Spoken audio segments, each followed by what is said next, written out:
¿Alguna vez has sentido que das y nadie lo ve? Porque hoy vas a conocer la historia de Natán, un hombre tan sencillo que muchas veces fue ignorado por todos, menos por Dios. Un hombre que aun cuando el pan no le alcanzaba, seguía compartiendo su último pedazo con quien tenía más hambre que él.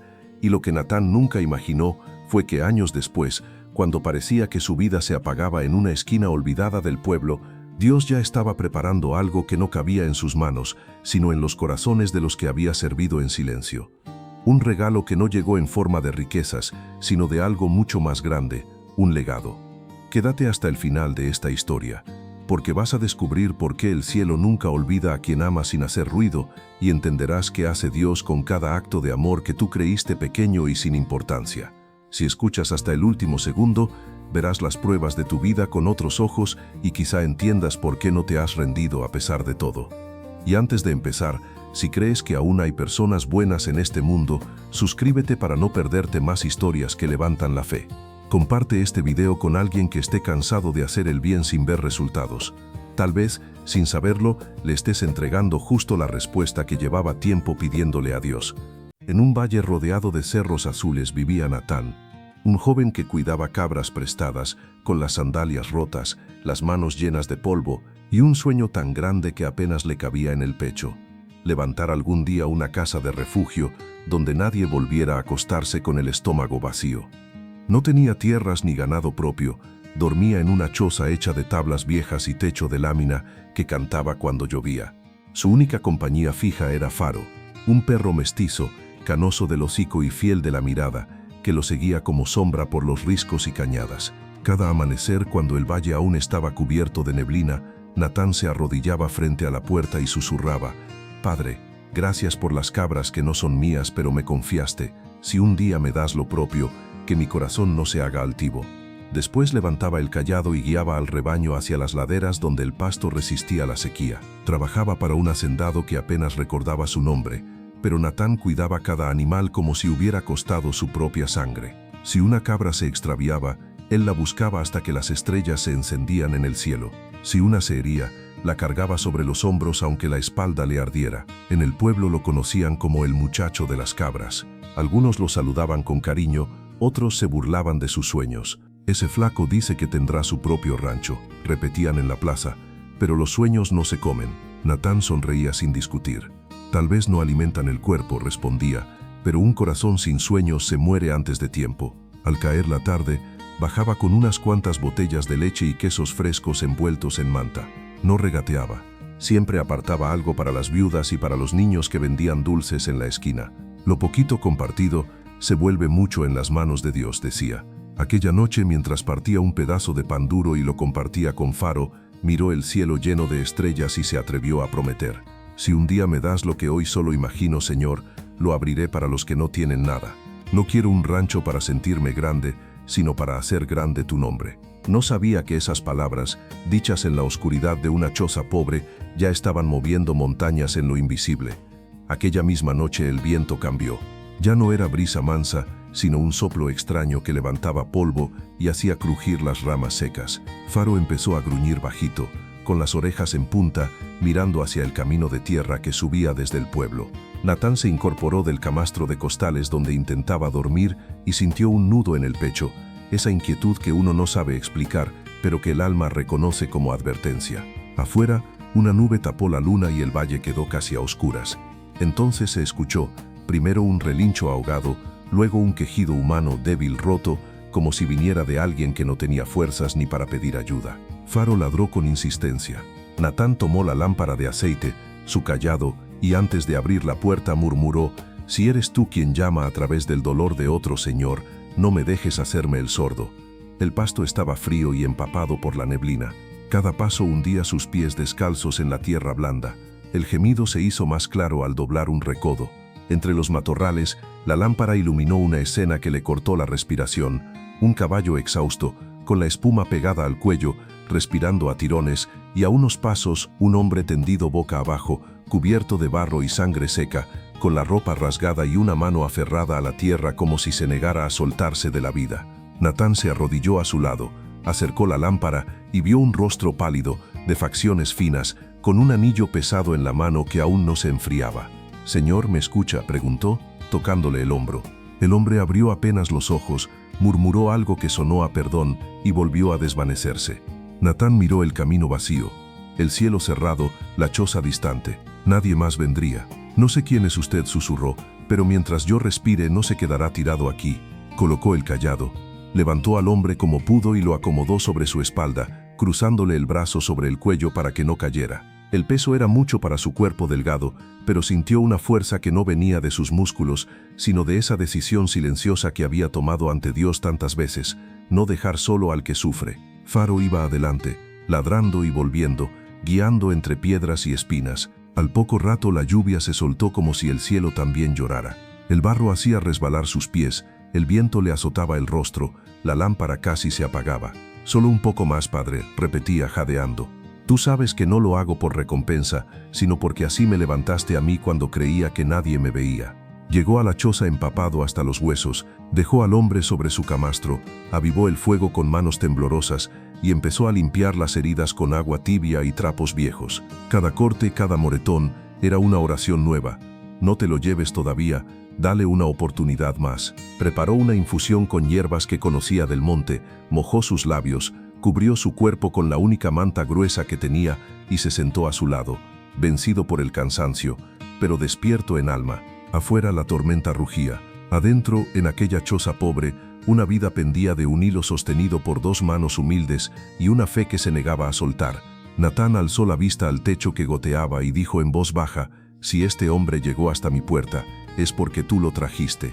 Hazme fiel, aunque me duela». No sabía que con ese sí simple estaba abriendo la primera puerta de un destino que cambiaría todo su valle. El amanecer llegó mojado y frío.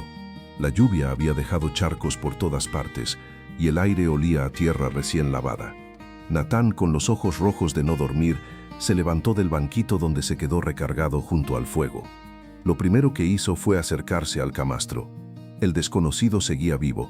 Su pecho subía y bajaba despacio, como si cada respiración fuera una batalla, pero sus facciones ya no estaban tan tensas. Faro dormía hecho ovillo a sus pies, como guardián silencioso. Natán le tomó la muñeca al herido y sintió el pulso un poco más fuerte que la noche anterior. «Gracias, señor», murmuró, «porque no me dejaste llegar tarde». Dejó un tazón de caldo sobre la mesa, acomodó mejor la manta y salió a ver las gallinas y el pequeño huerto de atrás. Tenía poco, pero lo poco debía seguir funcionando. Ese día, y los dos siguientes, su vida se partió en dos. La mitad se quedaba en la choza cuidando al forastero, la otra mitad bajaba al pueblo con canastos de pan para vender en la plaza y comprar hierbas, vendas y un poco de aceite. En el camino, algunos le preguntaban: «¿Es cierto que recogiste a un hombre casi muerto allá arriba?». Natán asentía con sencillez. «Lo encontré tirado». No podía mirar a otro lado. Más de uno fruncía el ceño. «Ten cuidado, muchacho. Los ricos jamás llegan solos al monte. Eso huele a problemas». Él sonreía sin miedo. «Si Dios lo puso en mi vereda, los problemas ya los resolvió él antes que yo». Al volver, se sentaba junto al camastro y le hablaba al inconsciente como si pudiera oírlo. «Mire, señor, este rancho no es grande, pero aquí nadie se duerme sin haber orado. Yo no tengo apellido importante ni tierras de papel, pero tengo pan para partir y ganas de que a nadie le falte». Le contaba sus sueños sencillos: levantar un horno más grande, dar trabajo a viudas, enseñar a los niños a amasar en lugar de aprender a robar. Mientras hablaba, el rostro del herido parecía aflojarse, como si desde algún rincón de su inconsciencia aquellas palabras le hicieran compañía. Al cuarto amanecer, cuando el gallo cantó por segunda vez, una voz rasposa rompió el silencio de la choza. «¿Dónde estoy?». Natán dejó caer la leña que llevaba. Se giró y encontró al hombre medio incorporado, sujetándose el costado, con la mirada perdida. «En mi casa», respondió, con una alegría que le subió a los ojos. «Lo encontré en el camino bajo la lluvia. Pensé que no vería otro día, pero aquí está». Intentó levantarse, pero el dolor lo obligó a recostarse de nuevo. Natán lo sostuvo con cuidado. «No se esfuerce. Ya peleó bastante por seguir vivo. Ahora déjeme a mí pelear por usted». El desconocido lo miró largo rato, como quien revisa el alma de otro. «Pudiste dejarme ahí tirado», susurró. «Muchos lo habrían hecho. También a mí me dejaron tirado una vez», respondió Natán, bajando la voz. «No en un camino, sino en la vida. Y fue Dios quien me recogió. ¿Cómo no iba a levantar a otro si Él me levantó a mí primero?». Una lágrima se escapó del ojo del hombre. Había durezas viejas escondidas en su pecho que esas palabras empezaban a quebrar. «No sé quién eres, muchacho», dijo, «pero hace años que nadie cuidaba de mí sin pedir nada a cambio». Natán sonrió. «Si le va a agradecer a alguien, hágalo mirando hacia arriba. Yo solo soy panadero y pastor a ratos. Las manos son mías, pero la fuerza no». Los días siguientes la choza se llenó de conversación. El desconocido, que dijo llamarse Esteban, fue recuperando color y preguntas. A veces, al verlo repartir su propio pan a los vecinos más pobres antes de comer, él preguntaba: «¿No te da miedo quedarte sin nada?». «Me da más miedo quedarme sin corazón», respondía Natán. El hambre del cuerpo se calma con un plato, la del alma solo dando. Una madrugada, cuando ya podía caminar sin tambalearse, Esteban se levantó antes que el sol, miró el rostro dormido de Natán junto al fuego y supo que era momento de irse. Afuera lo esperaba un caballo traído en secreto por hombres de confianza. Sobre la mesa dejó una hoja doblada y el anillo pesado que llevaba el día que cayó. Luego montó en silencio y desapareció entre la neblina. Cuando Natán despertó, encontró el camastro vacío, la manta doblada y la nota. Con manos temblorosas la abrió y leyó: «El cielo ve lo que haces cuando nadie te mira. No tengo hoy cómo pagarte, pero volveré. No eres solo un panadero. Eres respuesta a una oración que yo había olvidado hacer».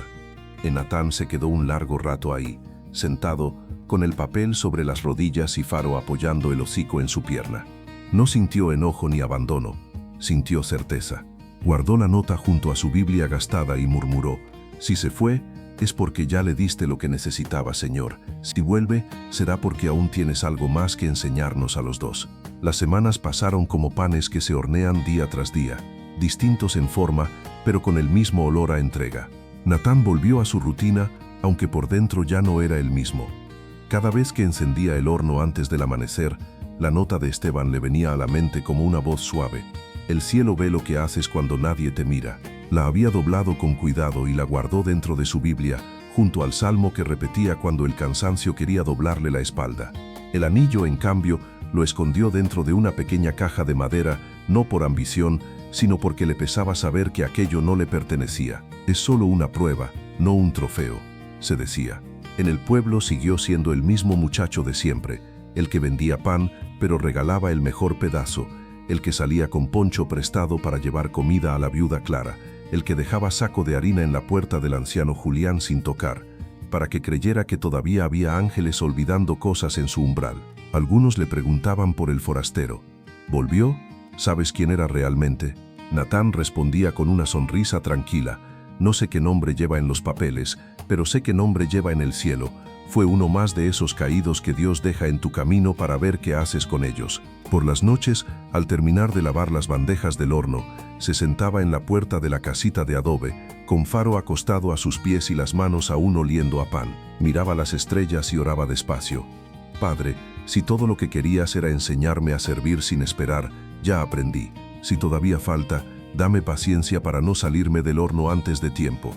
Hubo días duros, la harina subió de precio, las lluvias se retrasaron y algunos clientes dejaron de pagar a tiempo. Más de una vez tuvo que escoger entre comprar leña o arreglar la cerca del pequeño corral. Pero aún así, cada vez que un niño llegaba con los ojos brillosos y las manos vacías, su respuesta era la misma: «Si tienes hambre, come. Para pagar siempre habrá tiempo. Para sanar el corazón, a veces solo hay una oportunidad». Y el cielo, que parece guardar silencio, tomaba nota de cada migaja compartida. Una mañana, mientras amasaba la primera tanda, escuchó un ruido distinto al de siempre. No eran gallinas, ni carros de madera. Era el trote firme de varios caballos entrando al pueblo. Los vecinos asomaron la cabeza por las ventanas. Un niño entró corriendo al taller, casi sin aire. «Natán, te buscan unos hombres de la ciudad. Vienen bien vestidos y preguntan por el panadero del cerro». El corazón se le detuvo un instante. Se limpió las manos en el delantal, se acomodó la camisa remendada y salió al camino con el delantal todavía blanco de harina. 3 jinetes lo esperaban frente a su puerta. El que iba al centro llevaba una chaqueta oscura, botas brillantes y en el pecho, bordado en hilo dorado, el escudo de la gobernación. Lo miró de arriba abajo, pero sin desprecio, más bien con curiosidad. «¿Eres tú Natán, hijo de don Eliseo, el que hornea pan en este rancho?» «Sí, señor», respondió tragando saliva. «Yo soy». El hombre asintió y bajó del caballo. «Traemos un mensaje del Palacio de Gobierno». El señor Esteban, hijo de la gobernadora, pide que lo acompañes. Dice que tiene una deuda con el joven que le devolvió la vida. Natán sintió que el mundo se le hacía pequeño alrededor. La nota, el anillo, la lluvia, aquella noche de miedo y fe, todo encajó de golpe como piezas que el cielo había estado moviendo en secreto. Miró a Faro, que meneó la cola como si ya lo supiera desde antes. Miró también al cielo y en silencio dijo: «Entonces sí vas a volver, señor, pero a tu manera».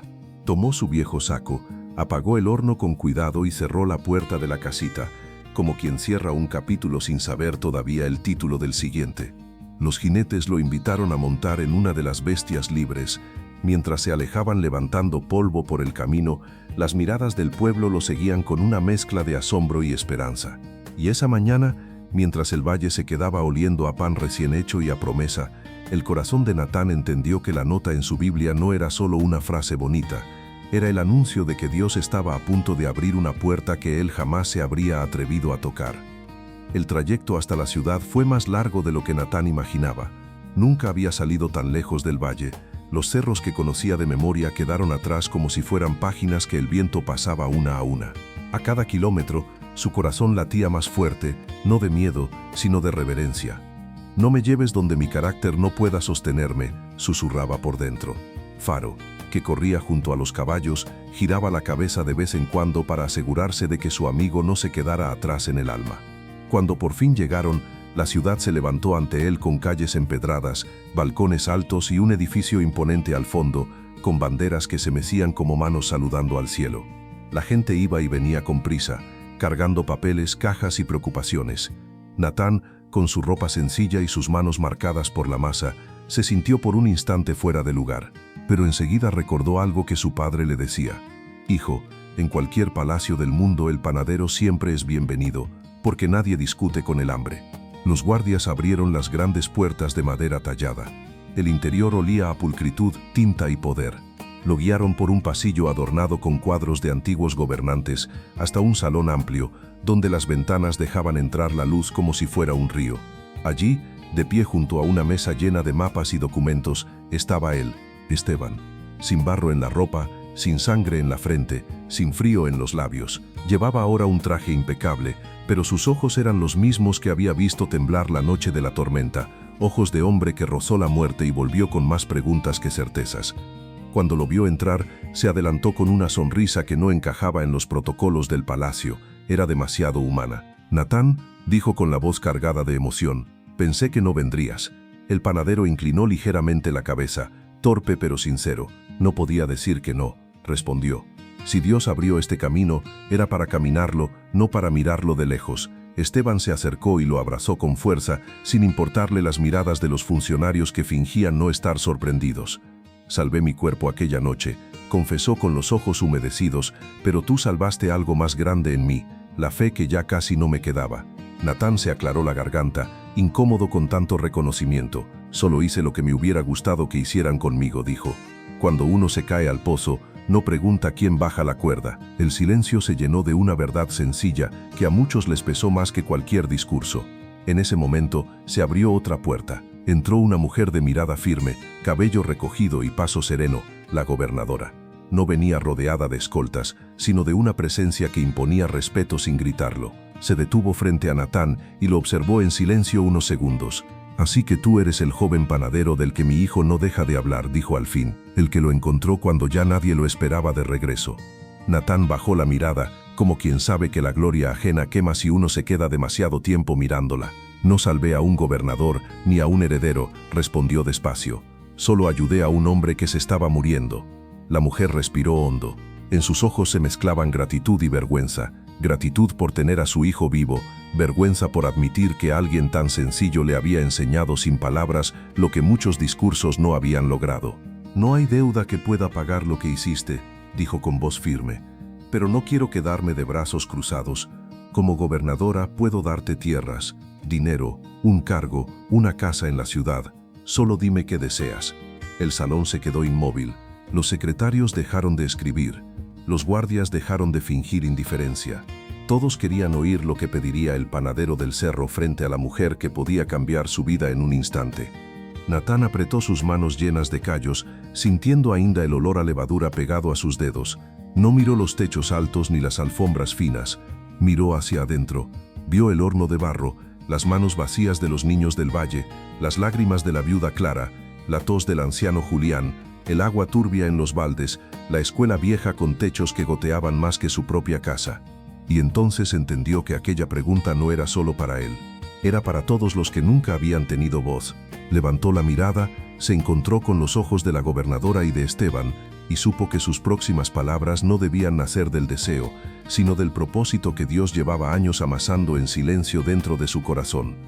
Natán tomó aire como quien se prepara no para hablar con una persona, sino con Dios mismo a través de ella. «No quiero casa en la ciudad, ni cargos ni tierras para mí», dijo con calma. «Lo que voy a pedirle no lleva mi nombre, lleva el de mi pueblo».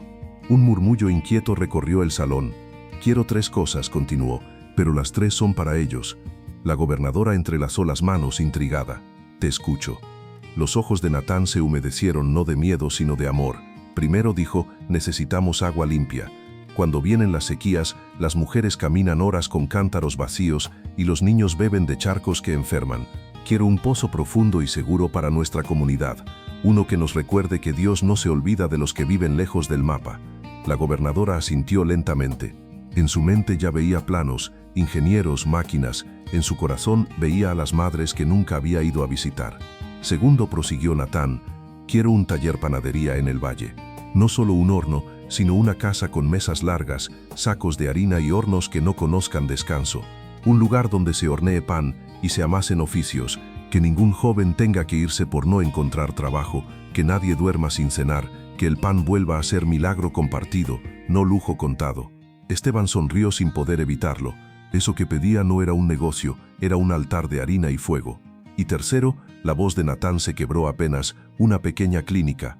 No un hospital enorme, solo un lugar donde una madre no vuelva a enterrar a un hijo por falta de una simple inyección. Un cuarto con camas limpias, medicinas básicas, alguien que sepa escuchar el cuerpo y el alma, que nadie sea rechazado por no traer dinero en la mano. El silencio que siguió fue tan profundo que se escuchaba el roce de las plumas sobre el papel detenerse una a una. La gobernadora lo miró como si viera algo que los cargos no otorgan: dignidad sin orgullo, humildad sin miedo. «¿Eso es todo lo que deseas?», preguntó con la voz ligeramente temblorosa. «Nada para ti». Natán apretó el sombrero contra el pecho. «Si mi pueblo tiene agua, pan y salud, yo ya tengo más de lo que jamás me atreví a pedir. Lo demás, Dios sabrá si me conviene». Esteban volvió el rostro, ocultando una lágrima que le ardía como fuego. La gobernadora no habló de inmediato. Caminó hasta la ventana, miró la ciudad a lo lejos, y por primera vez en mucho tiempo, sus decisiones dejaron de nacer del cálculo y nacieron del corazón. «Tendrás lo que pides», dijo al fin, «y no como favor, sino como deuda de justicia. Ordenaré que se construya el pozo, la panadería taller y la clínica en tu valle. No llevarán mi nombre ni el de mi hijo, llevarán el nombre de aquel que te enseñó a pedir primero para otros y no para ti». Luego tomó un pequeño cofre de madera oscura que estaba sobre su escritorio y lo colocó frente a él. «Esto no es pago», añadió. «Es gratitud. Son monedas suficientes para que tú y tu familia no vuelvan a acostarse con el estómago vacío. Úsalas como el cielo te guíe o repártelas si así lo decides. Ya he entendido que cuando el pan pasa por tus manos, siempre termina alimentando a alguien más». Natán bajó la cabeza, con los ojos nublados por las lágrimas. «No sé si merezco tanto», susurró. «No lo mereces», respondió la gobernadora con una suave sonrisa, «pero así es la gracia de Dios. Nunca llega en la medida de lo que somos, sino en la medida de lo que Él quiere hacer a través de nosotros». Esteban se acercó, puso una mano sobre su hombro. «Volvamos a casa», Natán dijo, «tu valle nos está esperando». Y mientras salían del edificio, el joven panadero entendió que esa visita no era el final del milagro, sino la primera piedra de algo que aún no alcanzaba a imaginar. El camino de regreso se sintió distinto, no porque la tierra hubiera cambiado, sino porque algo en el corazón de Natán ya no caminaba encorvado, sino agradecido. Llevaba el pequeño cofre contra el pecho como quien lleva un secreto entre las manos, y Esteban miraba por la ventana del vehículo oficial con los ojos llenos de recuerdos, el pozo derrumbado de su infancia, el maíz perdido en la sequía, las noches de oración sin respuesta visible. Ahora entendía que Dios no había dicho no, solo había dicho espera. Cuando por fin llegaron al valle, El polvo se levantó anunciando la novedad antes que las palabras. Los niños corrieron detrás de las camionetas, las mujeres salieron con el mandil aún húmedo de masa, los hombres dejaron las herramientas a un lado. Lucía, con las manos manchadas de harina, se quedó quieta unos segundos al ver a Natán descender, como si necesitara comprobar que no estaba soñando. «Volviste», susurró, antes de abrazarlo sin importar las miradas. El joven le mostró el cofre y la carta con el sello oficial. No necesitó leer en voz alta, bastó decir 3 palabras para que el valle cambiara de rostro. Habrá pozo nuevo, habrá pan para muchos, habrá clínica para todos. Un murmullo se extendió como ola. Algunos rieron, otros lloraron, otros simplemente levantaron las manos al cielo sin poder articular oración. Absalón, apoyado en su bastón, se acercó despacio. Sus ojos viejos estaban brillosos pero firmes. «Te dije, hijo», murmuró, «Dios no se olvida de los que amasan en silencio». Solo estaba esperando el momento de encender el horno de su voluntad. Los días siguientes fueron un desfile de cosas nunca antes vistas en el valle. Camiones con tubos enormes, ingenieros midiendo la tierra, albañiles marcando el terreno donde se levantaría la panadería taller, enfermeras recorriendo casa por casa para hacer un censo de los enfermos y ancianos. Algunos se asustaban ante tanta novedad, otros dudaban. «¿Y si se arrepienten?», preguntó una mujer. «¿Y si todo se queda a la mitad como siempre?». Natán la miró con ternura. «Aunque se detuviera todo, ya vimos un milagro. El corazón de los poderosos fue tocado. Lo demás, Dios sabrá cómo terminarlo. Pero yo no voy a vivir esperando el fracaso, voy a trabajar esperando la promesa». Lucía organizó a las mujeres para cocinar a los obreros. Esteban empezó a acompañar a los médicos, aprendiendo cómo medir la presión, cómo reconocer una fiebre peligrosa, cómo escuchar el latido del corazón más allá del pecho. Y Absalón, sentado en su silla de madera, se convirtió en cronista silencioso de todo lo que pasaba. «Mira bien», Natán decía, «un día tendrás que contarles a otros cómo empezó esto, no en la oficina de una gobernadora, sino en una noche de horno vacío donde decidiste seguir dando pan aunque nadie lo pagara». Cuando por fin brotó el primer chorro de agua del nuevo pozo, los niños gritaron como si hubieran visto abrirse el mar. El agua salió limpia, fuerte, levantando barro y piedras, empapando los pies de todos. Natán metió las manos, dejó que el agua recorriera sus brazos hasta el codo. «Tú sabías, Señor», susurró, «tú sabías cuántas lágrimas habían caído en esta tierra, y ahora las devuelves convertidas en río». El taller panadería se levantó con paredes sencillas pero firmes, hornos grandes y mesas largas de madera. No había lujo, pero sí propósito. Natán escribió en la entrada, con letras torcidas pero llenas de verdad: «Aquí se hornea pan y esperanza». La clínica, pequeña pero luminosa, abrió sus puertas con una cruz en lo alto y una camilla limpia adentro. No había todo, pero había algo que antes faltaba: dignidad. Nadie preguntaba primero cuánto traías en la bolsa, sino cuánto te dolía el alma. Y en medio de todo, una certeza crecía en el corazón de Natán: Dios no lo había levantado para hacerlo famoso, sino para hacerlo útil. Con el tiempo, el valle que antes era sinónimo de abandono empezó a ser conocido como el Valle del Pan que no faltó. Llegaban personas de otros pueblos solo para ver la panadería donde siempre había una bandeja reservada para el que no podía pagar. Algunos desconfiaban al principio, pensando que era una estrategia para llamar la atención, pero cuando veían a Natán, hombre de manos agrietadas y delantal manchado de harina, sirviendo primero al anciano, al enfermo y al niño, entendían que allí no mandaba el ego, sino el evangelio vivo. No faltaron pruebas nuevas. Un comerciante de la ciudad quiso convencerlo de convertir el taller en una franquicia. «Haz negocio, Natán, olvídate de regalar pan. Eso no deja». Él sonrió con cansancio pero con firmeza. «No vine a amasar fama, vine a amasar propósito. El pan que no se comparte se endurece». Otros intentaron usar su nombre para pedir favores políticos, para presumir fotos o para abrir puertas torcidas. Natán se negó una y otra vez, aunque eso significara perder oportunidades. Prefería perder aplausos antes que perder la paz. Absalón lo observaba todo desde su silla, como un centinela del alma. Una tarde, cuando el ruido de los hornos bajó y el sol se filtraba dorado por la ventana, llamó a Natán con un gesto. «Acércate, hijo. Dígame, abuelo. Cuando eras muchacho», dijo el viejo con voz temblorosa, «temías quedarte sin trigo. Hoy que hay trigo de sobra, temo que te quedes sin tiempo. No dejes que el trabajo te robe los momentos con Dios ni con los tuyos». Natán bajó la mirada. Sabía que, entre encargos, reuniones y visitas, a veces su oración se reducía a suspiros fugaces entre bandeja y bandeja. Esa noche apagó el horno más temprano, reunió a Lucía, a Esteban y a los jóvenes que se formaban como panaderos y fueron juntos al pequeño templo blanco que habían levantado cerca del pozo. Cantaron sin instrumentos elegantes, solo con palmas y voces rotas.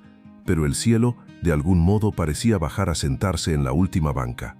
Esteban, que ahora ayudaba en la clínica como enfermero, compartía historias de gente que llegaba sin esperanza y salía, si no curada del cuerpo, al menos abrazada en el alma.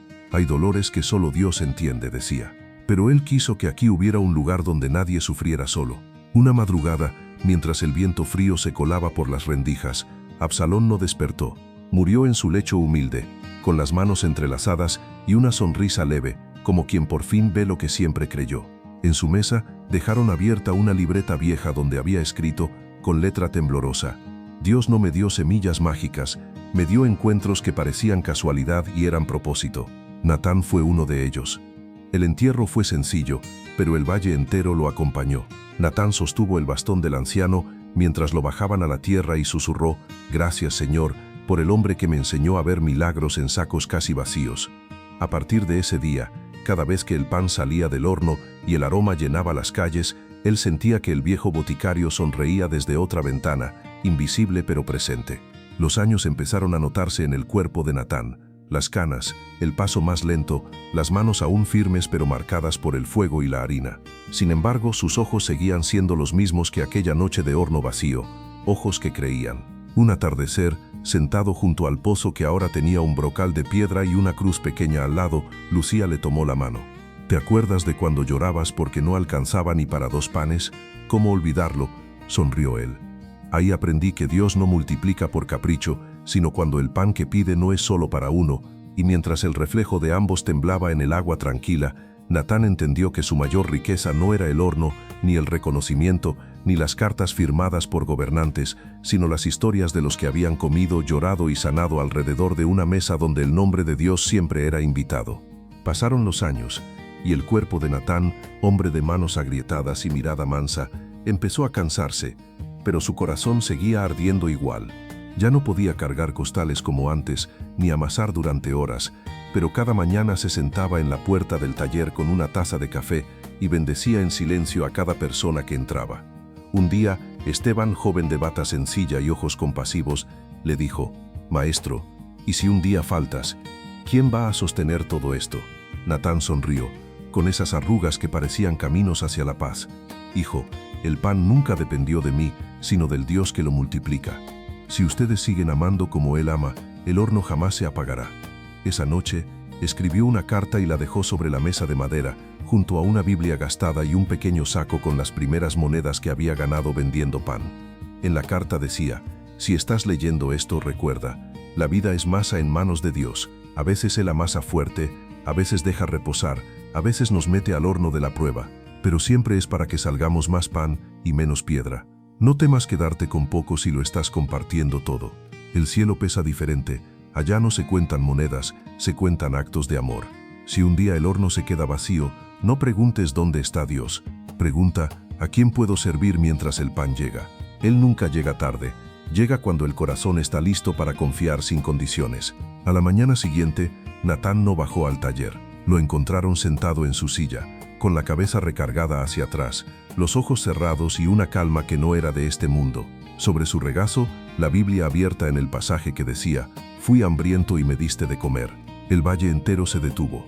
Las campanas sonaron despacio, la panadería cerró por un día, y frente al horno apagado Lucía, Esteban y los jóvenes oraron entre lágrimas, no de derrota sino de gratitud. Sobre su tumba, junto al pozo y cerca de la pequeña capilla, colocaron una placa sencilla: «Aquí descansa Natán, el hombre que creyó que un pan compartido puede cambiar un valle». Y ahora te toca a ti. Si sientes que tu vida es un saco casi vacío, un horno frío, un esfuerzo que nadie ve, escucha bien. Dios sigue contando cada pan que rompes para otros, cada lágrima que secas en secreto, cada te ayudo que nadie aplaude. Tal vez hoy no entiendes la prueba que estás viviendo, pero un día mirarás atrás como Natán y dirás: «Gracias, Señor, por no darme solo abundancia sino propósito». Antes de irte, haz 3 cosas. Suscríbete a este canal si crees que aún hay historias que pueden encender la fe. Escribe en los comentarios, comparto mi pan aún sin sobrarme. Y cuéntame con quién te gustaría compartirlo hoy. Y comparte este video con alguien que esté pasando por su propio horno de prueba. Puede que tú veas una receta más, pero Dios puede estar empezando un milagro en su vida. Porque en este canal no solo contamos historias, recordamos una y otra vez que el cielo jamás se olvida de los que dan, aunque el mundo no los vea.